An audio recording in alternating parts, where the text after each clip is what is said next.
I have a lot that I would like to share with you. Within moments of arriving in Missouri, looks like there's just been a little bit of water. Like a whole bunch of life stuff.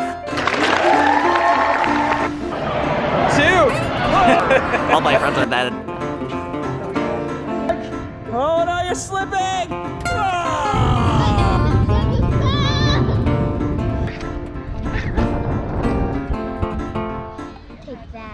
A big one is that I started a mental health project that you might have seen the video for.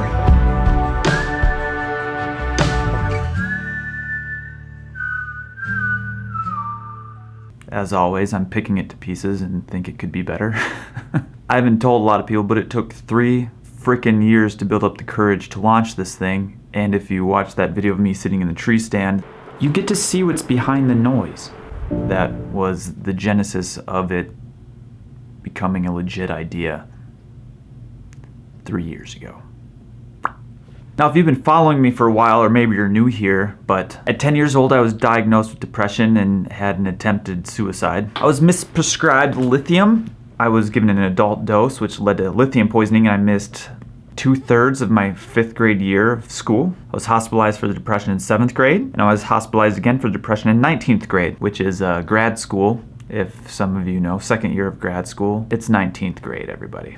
The kicker is that with all of that, the ages 10 until now, with all of the medication, all of the therapy, the hospitalizations, everything, I still have depression. And throughout that time, I've been told that I have this disease, depression.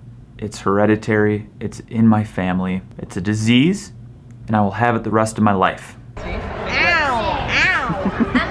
Stop sucking my fingers.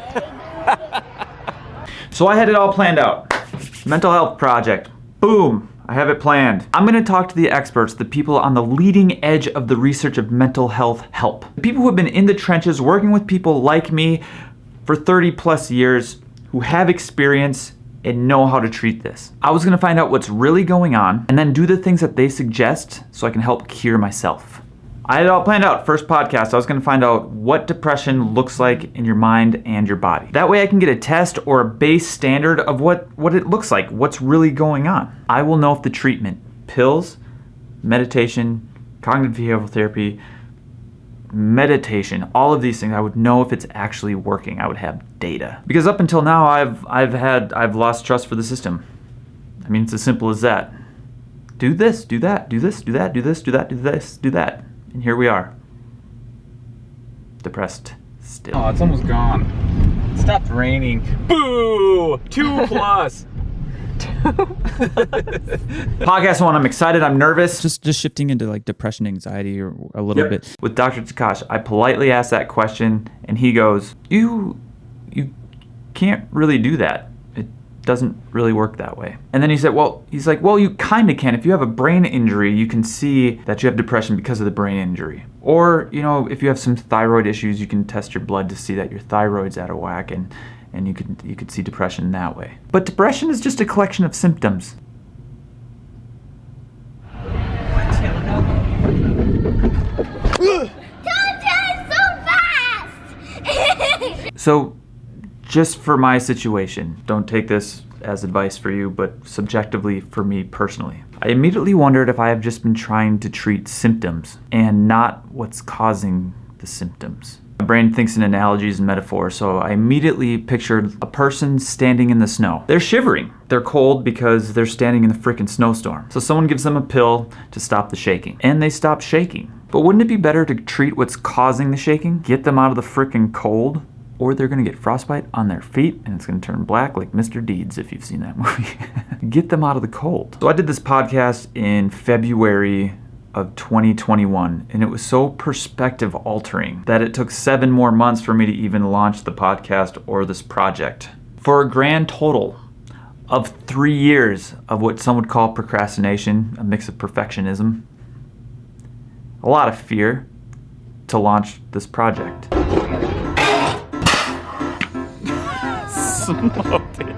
But sometime after that conversation, the podcast, and during the summer, I started looking at myself as experiencing depression versus having depression. And then I started looking at what thoughts, behavior patterns, beliefs were causing these depressive symptoms.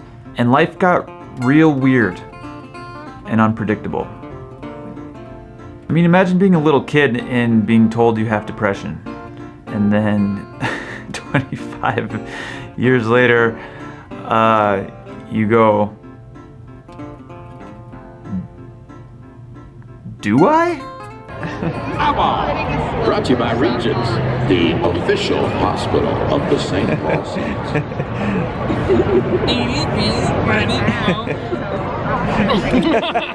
But maybe for the first time, and not by accident, but intentionally, I feel like I'm healing.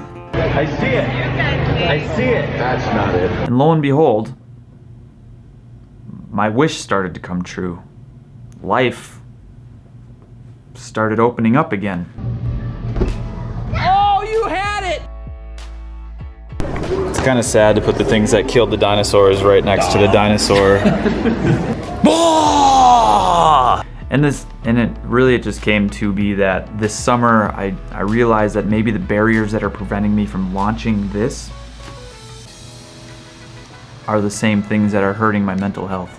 So, One Whole Life Media, an audacious attempt to improve mental health.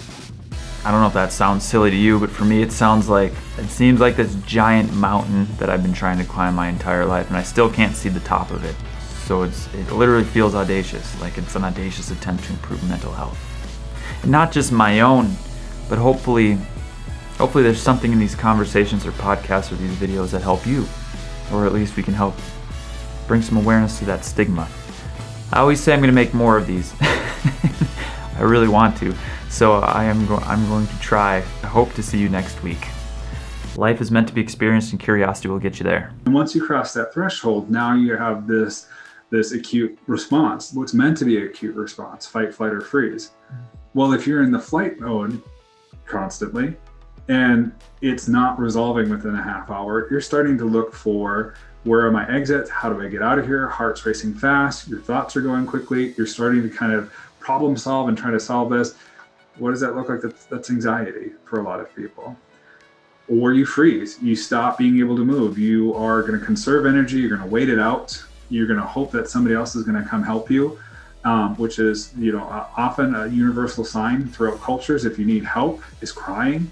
You've got this conservation of energy, which tends to be being lethargic.